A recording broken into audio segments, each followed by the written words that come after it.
Well, hello, Christine. Welcome to our Tips in 10 Minutes. It's so nice to have you with us today. Likewise, glad to be here. Thanks for the invitation. A quick introduction. Christine is the Chief Experience Officer for LCMC Health, a New Orleans-based multi-hospital healthcare system. And I love the way you describe your position. She describes it as connecting the dots between brand, culture, and patient experience, which I love so much. She's also the SHMD president-elect following our friend Alan Shoebridge. And speaking of SHMD, is going to be participating on a panel at the upcoming annual conference, which we'll talk a little bit about here at the end of our conversation. So as it's super intriguing. But welcome again, Christine. We're so happy to have you. A great place to start is to talk a little bit about your role. I think you have a really unique role in this industry. So just describe what it means to you for a healthcare system to connect brand, culture, and patient experience, and what that means for you in your role. Yeah, what you're describing is that line that runs through those three things are really our purpose or our reason for being for the teams that I lead. As the Chief Experience Officer, I work with colleagues in HR operations, in recruitment, in organizational learning, in marketing and communications, and in well-being. So together, we have the ability to really drive not just the consumer experience, but also how people inside the organization feel that as a lived experience every day. So as part of the work we've done around brand, for example, that really brought our system together, but created a lot of clarity, excitement, and momentum around something like a shared mission, vision, values. And we took that moment to really think about how to make this actionable and to move away from kind of the traditional or the ordinary mission, vision, values you sometimes feel stale or same. And so when we thought about how to design that for us, we wanted it to feel warm, personal, and also actionable. So even how we define that as a brand and a branded market, as you can see from even like our visual identity behind me with the hearts, really comes across. It's bright, it's connecting, and we want to have that connection with our community as well as all of our employees. So that's the brand piece. Translating that to the lived experience, we want to bring that to life in the organization through behaviors, through how we recruit and onboard and retain and progress and promote. So it's this holistic approach to the person, but everything anchors back to living that every single day. And if we do those two things well, we know that the experience for our patients, for their caregivers and families, and for our community will be exceptional. So we started with that brand and really defining, having clarity, excitement, momentum, and now we're really focusing on the experience piece. Yeah, I love that so much. And recognizing that, our audience that watches these tips in 10 minutes are healthcare marketers. Maybe let's start with something that you can say from your own experience this past year that you've done, that you've seen come to life, come to fruition, that's really moved the needle or connected those dots. Maybe give us an experience of something like that. No, that's a great question. And so one thing I'll share is something new for our organization, but I know you mentioned kind of that clarity around brand and brand position and market.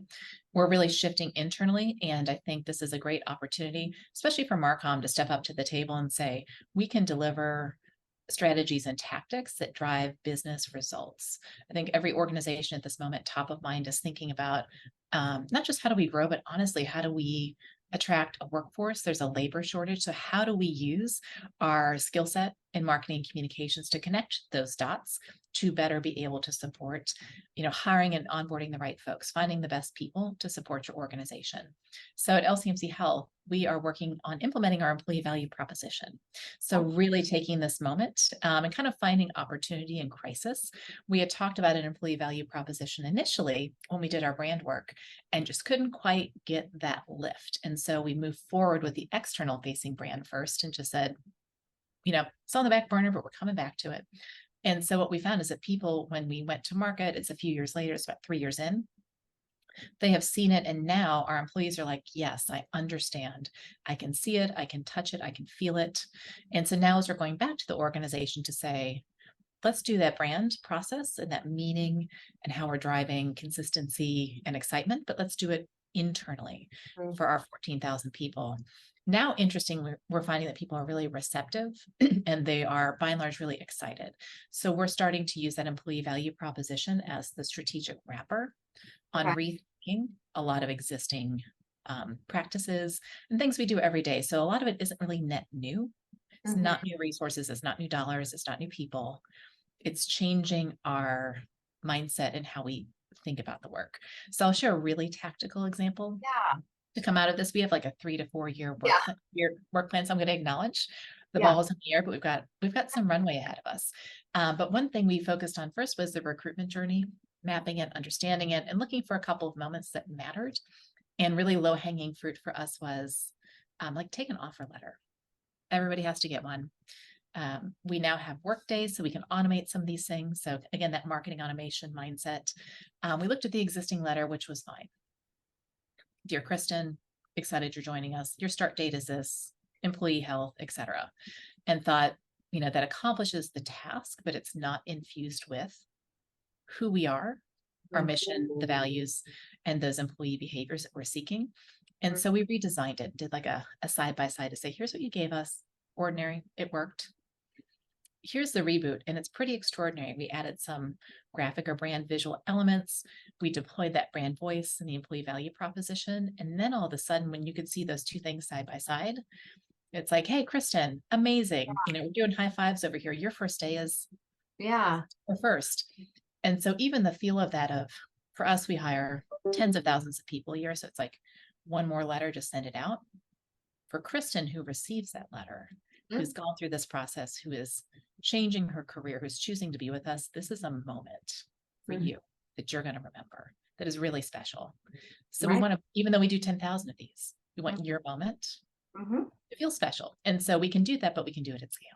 So that's just one tactical example or a way that we're taking that employee value proposition strategy, but making it feel real. Right.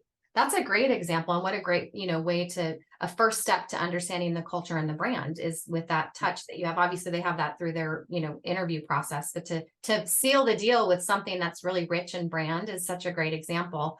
And have you heard that? I mean, do you have examples that it's working and that you're hearing from people like that it's really making a difference and making an impact? We have not yet. That's part of what we actually are going to start doing is Measuring. doing some surveying for our candidates and also hiring managers of just their experience in their process. So that's kind of our next.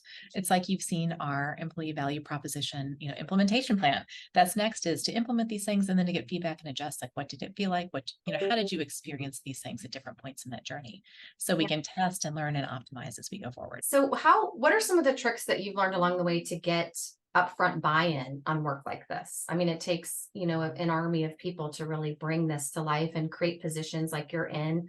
What are some of the things that you learned along the way that were tips or that you can pass along to get buy-in on something like this? It's probably a combination of things. And I think the things that I've experienced that have served me well going through this process is to always be clear and concise.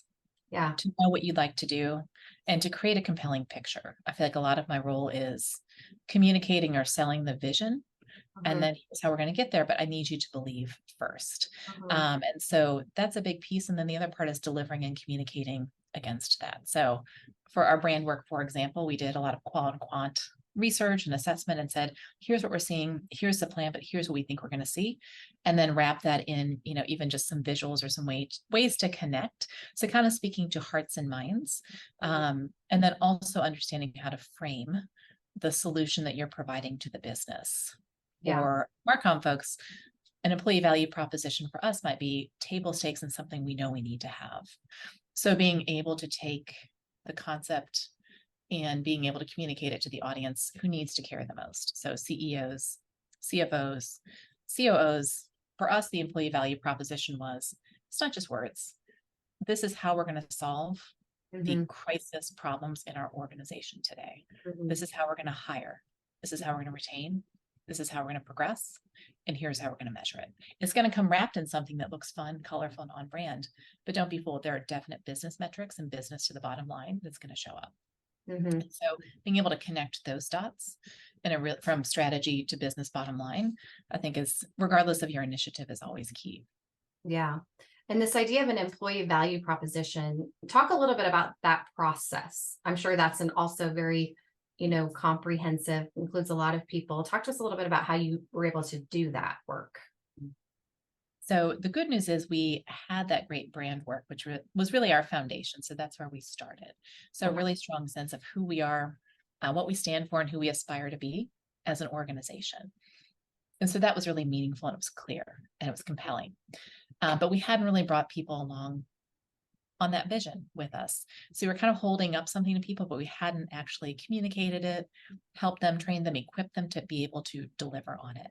And so that's really where we started to talk a lot with HR specifically, because a lot of the things we're trying to hardwire, again, not new work, existing things already Right. happen. Yeah. Hiring, employee orientation, leadership development, talent and progression. Right. All of those sit there, and there are opportunities to infuse this. And we really found that those teams were super receptive. Right. And the feedback we got from them specifically was, we get asked a lot, what Mhm. does it mean to be an LCMC Health leader? Or why should I work here? I could be at any healthcare system. Tell me why. And this suddenly gave them Mhm. something that could elevate that, and they helped us co-create that. So for organizational learning, for example, what are those behaviors we want people to live and do every day? Right. It's not prescriptive. Again, it's not the same. It's not the generic teamwork kind of stuff. We're based in Louisiana and New Orleans, so we can sometimes have a little bit more fun. Right. There is something called the concept of lagniappe here, which is just like a little something extra. So if you go to a restaurant, you might get a free dessert, like free dessert. It's a little something extra, just a little plus up. Yeah. And so for us, as we communicate a lot of our behaviors, or kind of what is, if you had to distill it down to something, we just want people to do that little something extra. Yeah. Again, it's not prescriptive. It's not eye contact at 10 feet, acknowledgement at 5. It is every day we want you to show up, and whether you're the CEO or you're in patient transport, we just want you to have the creativity, but we want you just to show up and do a little extra for your colleague or your patient or somebody in the community. So it gives a lot of freedom. And it embraces really like a DE&IB message, which is we welcome everyone and who you are, and we want to shine a light on that. We want to elevate it and celebrate it. And so we're finding that that really resonates internally, but also with our community. What is that called again? In New Orleans, it's called it's a word called lagniappe. lagniappe. It just means that little something extra. And so Yeah. that gives people just a lot of permission to like, really, I mean, here at WriterGirl, we call it, I mean, and it's not our original idea, but we've adopted it. It's called moment makers. And it's like, I love that. making moments happen, and it can be very small and it can be grand gestures, but, we all are empowered and have budgets and places and to do this sort of work so that we can just, create those moments. So I love the different ways that we get to do that type of stuff. And how you said that too, it's really, it sounds like it's connecting to the humanity, and especially healthcare, there can't be, what a sometimes vulnerable, but really a uniquely human experience. So being able to be there at that moment and connect on that level is something that somebody will remember. Absolutely. Yeah. Beyond us wearing the same color jackets today, we're just super connected, right? Winning is winning. Yeah, we're going to see each other in Chicago for Shishmit. Christine's topic is how marketing and communications is leading change and impact for people priorities. Yeah. So top of mind for so many of us right now. I think you're going to have a packed room. It's going to be a lot of fun to hear that. You're alongside some really great leaders that are participating on that panel as well. So we'll be sure to put a little bit of information in there too about what day and time and how they can find your session for people that are going to be at Shishmit. But thank you again for joining me today. It was really nice to catch up with you, and I will see you in about 2 weeks or so. Yeah, likewise. Thanks. It was a treat, and I'll see you at Shishmit. All right. Sounds good. Thanks. Bye.